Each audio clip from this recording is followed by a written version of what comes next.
Dan kalau muka dan tangan, telapak tangan, bawah atas bukan aurat, maka berarti tidak wajib ditutup. Kan begitu. Dan ini sudah sepakat ulama bahwa wanita semuanya aurat kecuali muka dan tangan. Maka kalau sudah bukan aurat maka tidak wajib ditutup. Lalu bagaimana dengan cadar? Cadar itu berarti otomatis bukan hal yang wajib.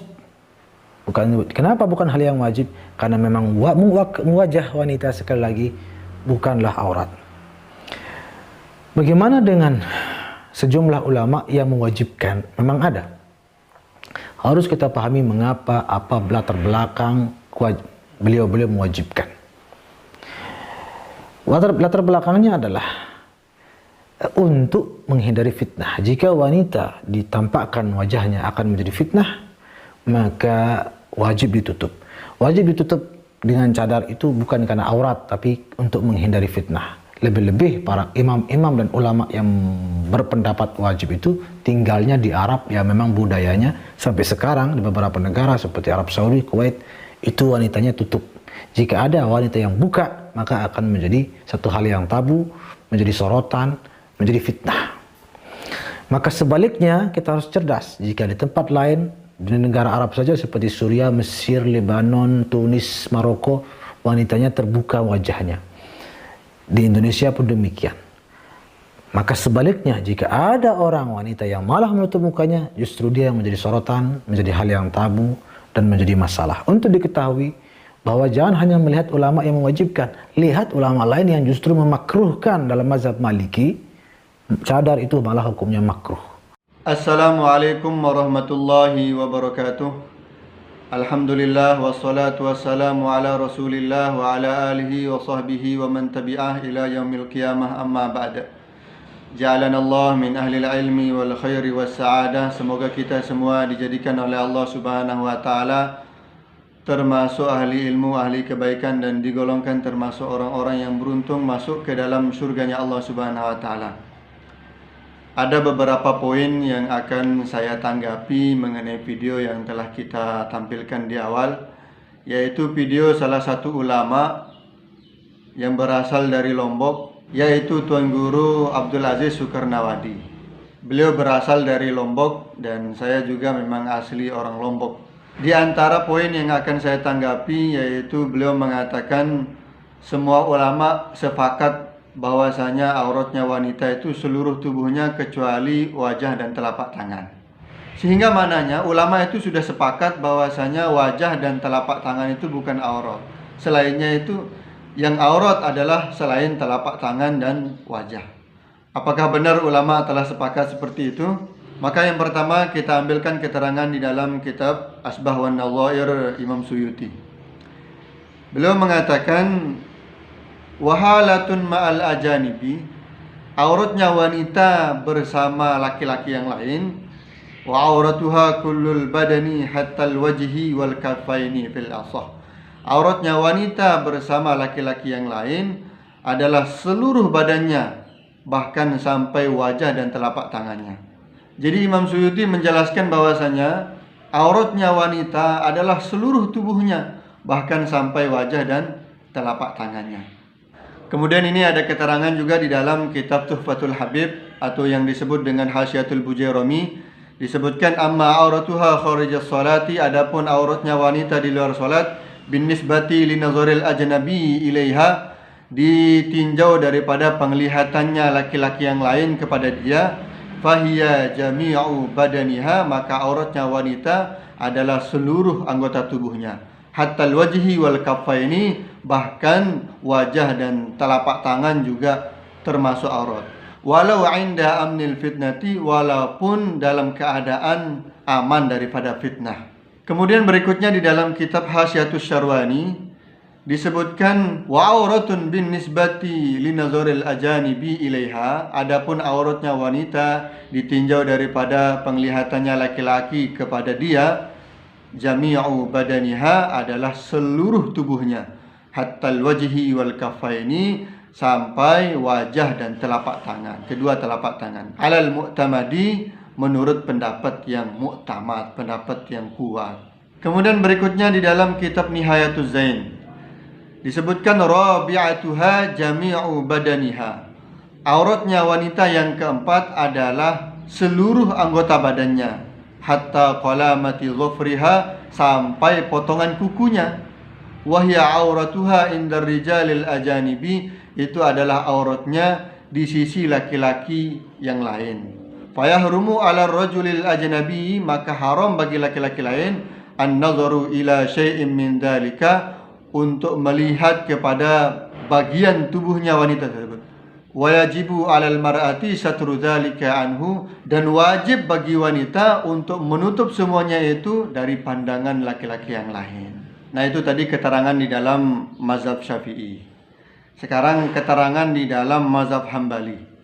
Di dalam kitab Zadul Masir diterangkan, Imam Ahmad bin Hanbal beliau mengatakan, kullu syai'in minha ay minal mar'atil hurrah auratun hatta dhafari. Semua anggota badannya wanita itu adalah aurat, bahkan sampai kukunya. Nah, itu kata Imam Ahmad bin Hanbal. Kemudian di dalam kitab Kasful Qana disebutkan, wahuma ayil kafani wal wajhu minal hurrati al balighah auratun kharijaha ay salati bi'tibarin nazari kabakiyati badaniha. Kedua telapak tangan dan wajahnya wanita yang merdeka, yang balik, itu adalah termasuk aurat di luar solat, ditinjau daripada penglihatannya laki-laki lain kepada dia. Dan kedua-duanya, telapak tangan dan wajah, adalah sama seperti badan-badan yang lainnya. Jadi sama-sama aurat maksudnya. Jadi kalau beliau mengatakan ulama telah sepakat bahwasanya auratnya wanita adalah seluruh anggota badannya kecuali telapak tangan dan wajah, menurut saya ini adalah tidak benar, tidak tepat seperti ini. Kemudian poin berikutnya beliau mengatakan bahwasanya ulama-ulama yang mewajibkan memakai cadar itu ketika dikhawatirkan fitnah. Nah, kalau kita melihat merujuk daripada keterangan-keterangan yang sudah kita sampaikan tadi, kewajiban cadar bukan hanya karena dikhawatirkan fitnah saja. Akan tetapi memang karena wajah itu oleh sebagian ulama dianggap sebagai aurat. Jadi keharumannya itu bukan hanya karena dikhawatirkan fitnah, akan tetapi karena memang wajah tersebut adalah merupakan aurat. Sebagaimana yang ditegaskan di dalam kitab Tuhfatul Habib, dijelaskan walau inda amnil fitnah, walaupun dalam keadaan aman terhadap fitnah. Bahkan di dalam kitab Hasyiah Alad Durul Muhtar di mazhab Hanafi dijelaskan tumna'u minal kasfi li khaufin ayyarur rijalu wajaha. Tidak boleh membuka wajahnya karena dikhawatirkan laki-laki akan melihat dia. Fataqaul fitnatu, maka terjadilah fitnah. Li'annahu ma'al kasfi qad yaqa'un nazaru ilaiha bisyahwatin. Karena kalau wajahnya itu dibuka, maka terkadang laki-laki lain akan melihat kepada dia dengan syahwat. Kemudian di dalam kitab Al-Mawsu'ah Al-Fiqhiyah Al-Kuwaitiyah dijelaskan, qala al-Hanafiyah tumna'ul mar'atu syabah min kasfi wajiha bainar rijali fi zamanina lil fitnah. Tidak boleh bagi wanita yang masih muda untuk membuka wajahnya di hadapan laki-laki yang lain di zaman kita sekarang karena dikhawatirkan fitnah. Kemudian poin berikutnya beliau mengatakan bahwasanya terlebihnya ulama-ulama yang mewajibkan memakai cadar itu adalah di daerah Arab yang mana mayoritasnya memakai cadar, sehingga ketika wanita membuka cadar maka akan timbul fitnah. Nah, sebaliknya di daerah-daerah yang mayoritasnya tidak memakai cadar, maka ketika memakai cadar, ya itulah yang akan menjadi sorotan dan tabu, kata beliau. Jadi kalau beliau mengatakan bahwasanya ulama yang mewajibkan memakai cadar karena mereka berada di daerah-daerah yang mayoritasnya memakai cadar, sehingga kalau tidak memakai cadar akan menjadi fitnah. Menurut saya ini tidak tepat. Karena kalau dari keterangan-keterangan yang telah kita sampaikan tadi, kewajiban memakai cadar itu yang pertama karena sebagian ulama menganggap bahwasanya wajah wanita itu adalah termasuk aurat. Kemudian yang kedua karena dikhawatirkan terjadinya fitnah. Fitnah di sini adalah yaitu dikhawatirkan ada laki-laki yang lain yang melihat kepada dia dengan syahwat. Jadi bukan karena di daerahnya yaitu mayoritas memakai cadar, bukan. Akan tetapi dilihat daripada pandangan laki-laki yang lain kepada dia. Kemudian poin berikutnya beliau mengatakan bahwasanya di dalam mazhab Maliki memakai cadar itu adalah makruh.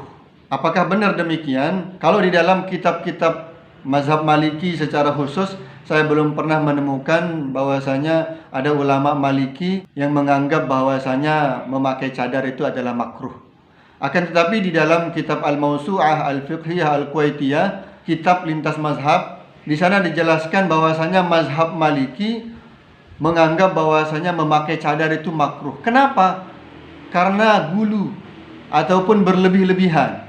Dan bagi saya kalau di Indonesia ini memakai cadar ini sekarang sudah tidak gulu lagi, sudah tidak berlebih-lebihan.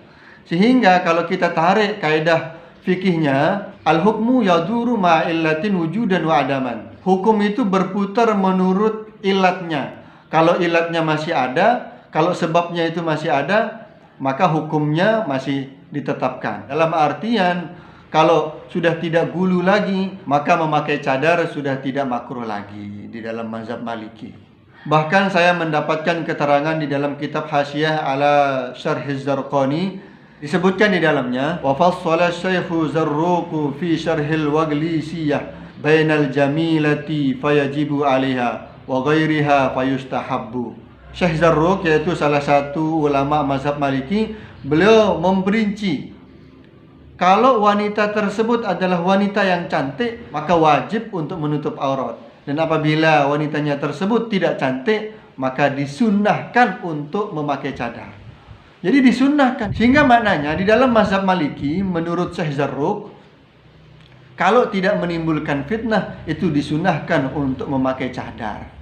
Tapi kalau dia cantik sehingga bisa menimbulkan fitnah, maka memakai cadar menurut Syekh Zarruq adalah wajib.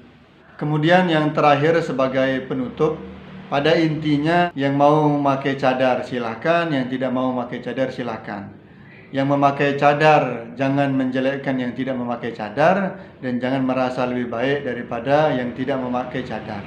Kemudian yang tidak memakai cadar jangan menjelekkan yang memakai cadar, dan jangan juga merasa lebih baik daripada yang memakai cadar. Karena semua ini masih terjadi perbedaan pendapat antara ulama. Kurang lebihnya itu yang bisa saya tanggapi, tanpa mengurangi rasa hormat saya kepada beliau. Salam ta'zim. Saya akhiri. Assalamualaikum warahmatullahi wabarakatuh.